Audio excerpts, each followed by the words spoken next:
श्री कृष्ण रहते हैं, और ऐसा कह दें कि किशोरी जी का चित्त श्री कृष्ण है और कृष्ण का चित्त श्री किशोरी जी हैं, ये दोनों एक दूसरे के चित्त ही है।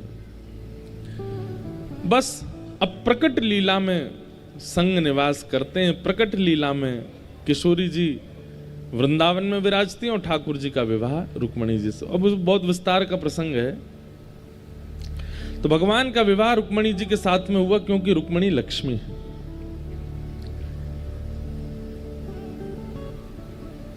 दूसरा विवाह ठाकुर जी का जामवंती की पुत्री जामवती के साथ में हुआ। तीसरा विवाह ठाकुर जी का सत्राजित यादव की पुत्री सत्यभामा के साथ हुआ। चौथा विवाह हमारी वृंदावन की रस रानी श्री यमुना जी के साथ में हुआ, कालिंदी। और इस प्रकार भगवान के अष्ट प्रमुख ब्याह हुए। वास्तव में ठाकुर जी का ब्याह किन से हो रहा है? अष्टधा प्रकृति। बहुत ध्यान से सुनिएगा, ठाकुर जी का विवाह किन से हुआ? अष्टधा प्रकृति। पंच प्रकृति हमारे बाहर है और 4 प्रकृति हमारे भीतर है। कुल कितने हुई? 9। लेकिन हमारे भीतर की एक प्रकृति जो है वो ठाकुर जी का स्वरूप है। बहुत ध्यान से सुनो, बाहर की 5 प्रकृति सब जानते हैं, पृथ्वी, जल, अग्नि, वायु, आकाश। इन पंच तत्वों से ही हमारा शरीर बनता है। लेकिन इस शरीर को क्रियान्वित कराने वाली अंतःकरण चतुष्टय, 4 भीतर हमारे रहते हैं, मन, बुद्धि, चित्त और अहंकार। 5 प्रकृति ने शरीर तो बना दिया, लेकिन मन नहीं होगा तो ये शरीर काम नहीं करेगा। चित्त नहीं होगा तो ये शरीर काम नहीं करेगा। आत्मा नहीं होगी तो शरीर काम नहीं करेगा। बुद्धि नहीं होगी तो भी शरीर काम नहीं करेगा। और अहंकार, अहंकार का मतलब यहां पर अभिमान नहीं है। अहंकार का मतलब देहाभिमान है। जैसे प्यास लगती है, आप तुरंत पानी की खोज करके पानी पीते हो, यह देहाभिमान है। आपको नींद आती है, आप बिस्तर पर जाके सो जाते हो। भूख लगती है, भोजन करते हो। कुछ कुछ शरीर की जरूरतें जो हम पूरी करते हैं, इसको देहाभिमान कहते हैं। उस रूप में अहंकार। तो 5 प्रकृति हमारे बाहर है, पृथ्वी, अग्नि, जल, वायु, आकाश। और 4 प्रकृति हमारे अंदर है, मन, बुद्धि, चित्त और अहंकार। तो इसमें जो तीसरे नंबर वाली जो है भीतर की, चित्त यानी कि आत्मा, वो परमात्मा का स्वरूप है। तो उनको यदि विलग किया जाए तो पंचभूत बाहर के और 3 प्रकृति हमारे अंदर की, ये अष्ट भगवान की प्रथम पत्नियां हैं। पृथ्वी, भगवान की 9 अष्ट पत्नियों में एक पत्नी सत्यभामा, वो भूमि का स्वरूप है। भगवान की एक पत्नी जल का स्वरूप है, यमुना जी। ठाकुर जी की एक पत्नी श्री रुक्मणी जी, वो पावक यानी कि अग्नि का स्वरूप है। मित्रविंदा वायु का स्वरूप है। लक्ष्मणा आकाश का स्वरूप है। इस प्रकार से 5 प्रकृति बाहर की, 3 प्रकृति भीतर की, इनसे भगवान ने प्रमुख ब्याह किए। यही भगवान की अष्टपट रानियां। कोई स्त्री से ब्याह नहीं कर रहे हैं ठाकुर जी। अपने ही द्वारा बनाई गई जो सृष्टि की 5 प्रकृतियां और 3 प्रकृति भीतर की हैं, उनसे ठाकुर जी ने ब्याह किया।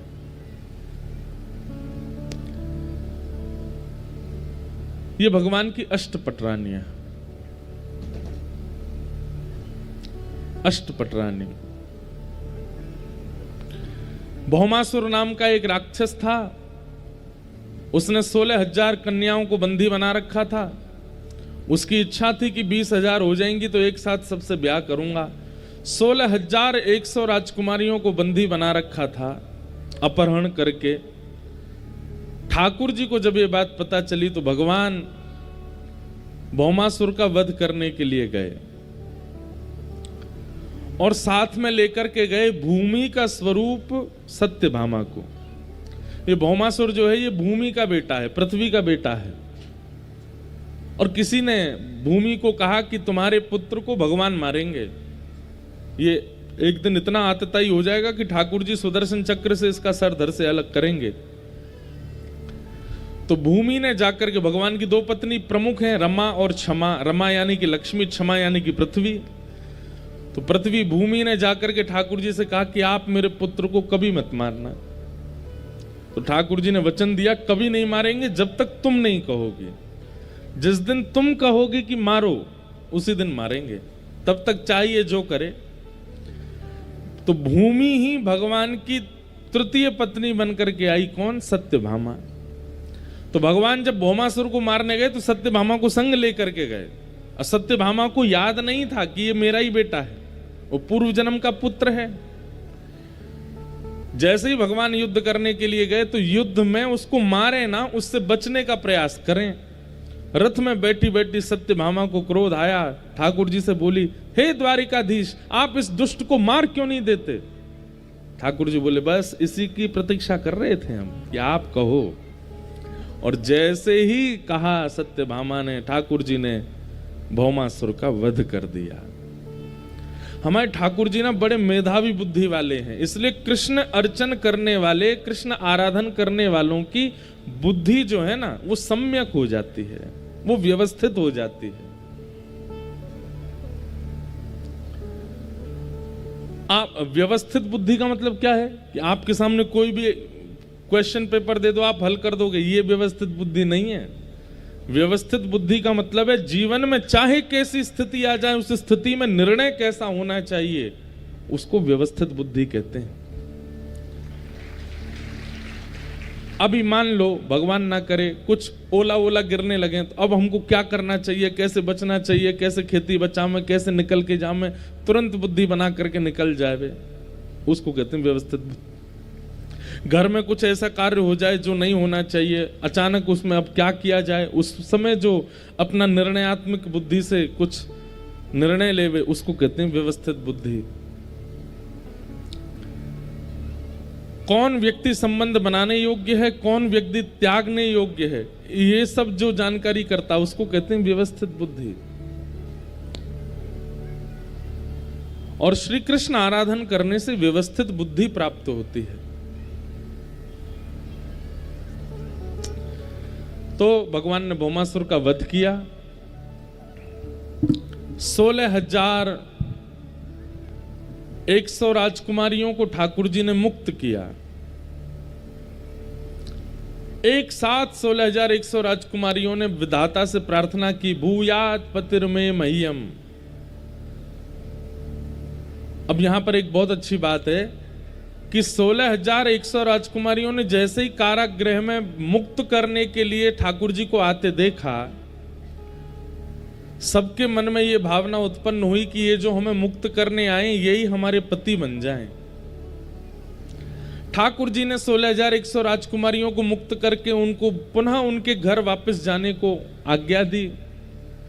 राजकुमारियों ने कहा कि भगवान हम चली तो जाएंगी, लेकिन हमें स्वीकार कौन करेगा, हमसे विवाह कौन करेगा? हमारी जीवन भर हमारे ऊपर एक बात बनी रहेगी कि हम बंधी रही हैं एक के यहाँ, हमने इस प्रकार का एक राजा के यहाँ पर, एक राजकुमार के यहाँ पर बंधत्व स्वीकार किया है, कौन हमसे ब्याह करेगा? और यदि बिना ब्याह के माता पिता के साथ भी रहेंगी तो कुछ समय बाद माता पिता को कहीं हम बोझ ना लगने लग जाएं। हे नाथ, हमें कौन स्वीकार करेगा? ठाकुर जी मन में विचार करने लगे, इनकी बात तो सही है।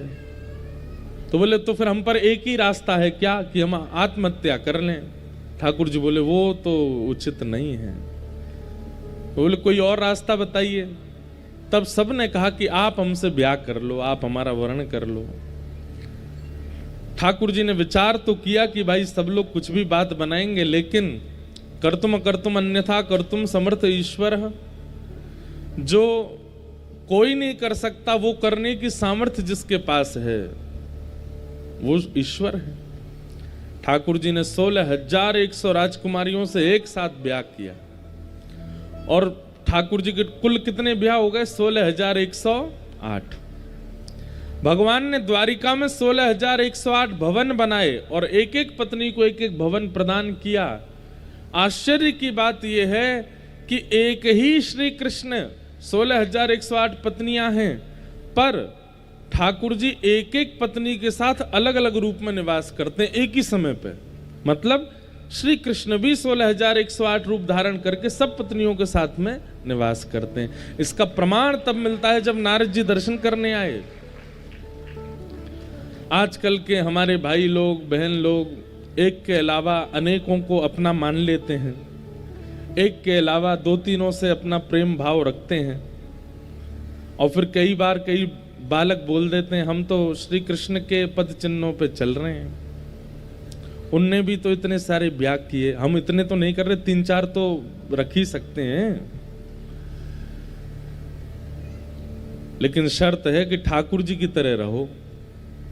ठाकुर जी जैसे 16,108 पत्नियों के साथ एक ही समय पर अलग अलग रूप में निवास करते हैं, आप में ये क्षमता हो तो करो, लेकिन आपकी क्षमता नहीं है तो श्री ठाकुर जी का नाम लेकर के इस प्रकार का व्यभिचार मत कीजिए। सदा एक के ही रहिए।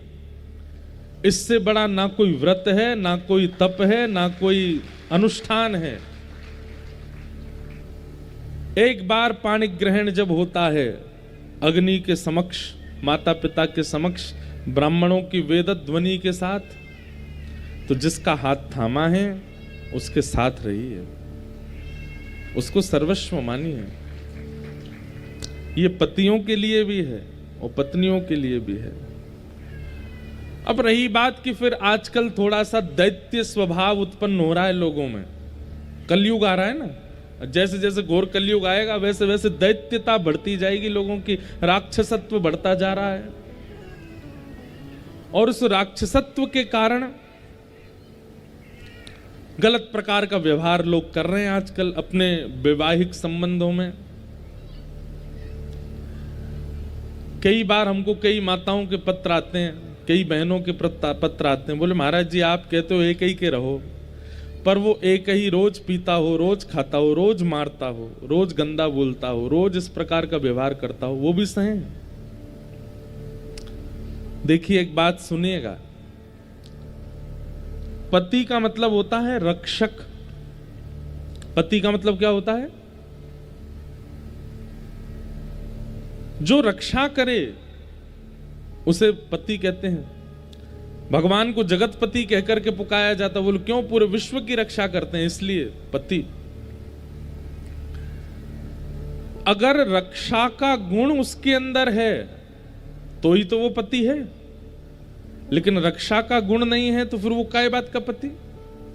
वो तो वही बात हो गई कि साधु का चोला पहना है लेकिन साधु जैसा कोई व्यवहार नहीं है, ना वैसा बोली चाली, ना वैसा खान पान, ना वैसा रहन सहन, केवल साधु बने घूम रहे हैं रावण की तरह। चोला तो कोई भी पहन लेगा, इंस्पेक्टर की वर्दी तो कोई भी दर्जी से बनवा करके पहन करके अपने आप को सलाम करवा सकता है। वस्त्र से, आवरण से किसी भी रूप को धारण कर लेना बहुत आसान है, परंतु वास्तविकता उस रूप की तब मानी जाए जब आप भीतर से वैसे हो। हम आपको बता नहीं सकते कैसी कैसी वेदना वाले पत्र आते हैं हमारे पास में, क्या क्या लोग करते हैं अपने अपने घरों में, पर हमें लगता है कि हम सार्वजनिक रूप से कैसे कह दें, इसलिए हम कहते हैं कि रक्षक का गुण है, रक्षा करता है। बच्चों का ध्यान रखना, पत्नी का ध्यान रखना, भविष्य की चिंता करना, बच्चों को पढ़ाना लिखाना आदि आदि ये सब गुण हैं तो ही वो पति है, और ऐसे का निर्वहन करना है। लेकिन मांस भक्षण करता है, परस्त्री गमन करता है, मद्यपान करके मारता पीटता अभद्र भाषा का प्रयोग करता है, उस समय पर बहनों को 3 बार मौका देना चाहिए। बस 3 बार आप प्रयास करो कि वो अपने कुभाव को त्याग करके सुधर जाएं, सुदृढ़ हो जाएं। लेकिन उनका राक्षसत्व फिर यदि खत्म ना हो तब भी वो व्यवहार स्वभाव बना रहे, तो 2 ही उपाय हैं, या तो त्याग या फिर अपना प्रारब्ध मान सी बातों पर लड़ाई करके एक दूसरे से अलग हो जाते हैं, ये अच्छा नहीं है।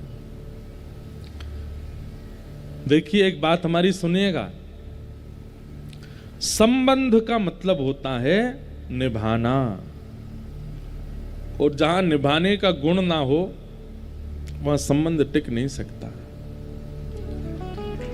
ठाकुर जी ने 16,108 विवाह किए और 16,108 पत्नियों के साथ अलग अलग रूप में ठाकुर जी निवास करते हैं। सबके साथ ठाकुर जी रह करके एक सी क्रिया करते हैं। इसलिए ठाकुर जी जैसे बनने का प्रयास मत कीजिए, ठाकुर जी जो कहते हैं वो करने का प्रयास कीजिए। ठाकुर जी जैसे हम बन नहीं सकते, लेकिन ठाकुर जी जो कहते हैं वो हम कर सकते हैं। भगवान ने 16,108 ब्याह किए। नारद जी महाराज ठाकुर जी की ग्रहचर्या देखने आए। ठाकुर जी की ग्रहचर्या देख करके एक एक पत्नी के साथ अलग अलग रूप में ठाकुर जी रह रहे हैं, ये सब देख करके नारद जी बड़े प्रसन्न हो गए। ठाकुर जी को वंदन किया, बोले जय हो भगवान, ये आप ही कर सकते हो और किसी की सामर्थ्य नहीं है। भगवान की दिनचर्या बताई गई। ठाकुर जी द्वारिका में कैसे निवास करते हैं। ब्रह्म मुहूर्त में ठाकुर जी उठ जाते हैं, उठ करके ठाकुर जी अपने भक्तों का स्मरण करते हैं। स्नान ध्यान करके ठाकुर जी पांचजन्य शंख का नाद करते हैं, और उस शंख के नाद से पूरी द्वारिका का मानो जैसे अलार्म बज जाता है। ठाकुर जी के शंख नाद से ही उठते हैं सब द्वारिका के लोग। हमारे शास्त्र आज्ञा करते हैं कि हर घर में शंख तो होना चाहिए। समुद्र मंथन में 2 रत्न मानवों को भी दिए गए हैं। एक रत्न शंख है और दूसरा गौ माता। आजकल लोग गाय तो रखते नहीं घर में, लेकिन आप लोग सब यहां आसपास गांव में रहने वाले गौ सेवा किया करो। घर में यदि 2 वस्तु हैं तो नारायण आएंगे ही आएंगे, एक तो शंख और दूसरा गौ माता। इन 2 का स्पर्श आपके घर में होना चाहिए नित्य। और जिन घरों में शंख है वहां के माता पिता और बड़े लोगों से प्रार्थना है कि सुबह उठ करके अपने घर की सेवा पूजा प्रारंभ करने से पहले अपने घर के बिल्कुल मध्य आंगन में खड़े होकर के 3 बार शंख का नाद किया कीजिए। और वो शंखनाद ऐसा होना चाहिए कि आपके घर के जितने बालक बच्चे और सदस्यगण सोए हैं सबके कानों में उसकी ध्वनि जावे। वो भले ही आपसे नाराज हो, रूठ हैं, चिल्लाएं, लेकिन फिर भी बजाओ। किसी के कान पे मत बजाना। आंगन में मतलब घर के कोने कोने तक शंख की ध्वनि जानी चाहिए। शंख का जो स्वर है ना, वो नकारात्मक ऊर्जाओं को नष्ट कर देता है। किसी की नजर लगी हो, किसी की अला बला लगी हो, किसी ने बुरी दृष्टि से देखा हो, या फिर किसी भी प्रकार की नकारात्मक ऊर्जा आपके घर में निवास कर रही होगी, नित्य ब्रह्म मुहूर्त में उठ के स्नान ध्यान करके आप अपनी घर की पूजा प्रारंभ करने से पहले शंखनाद करो।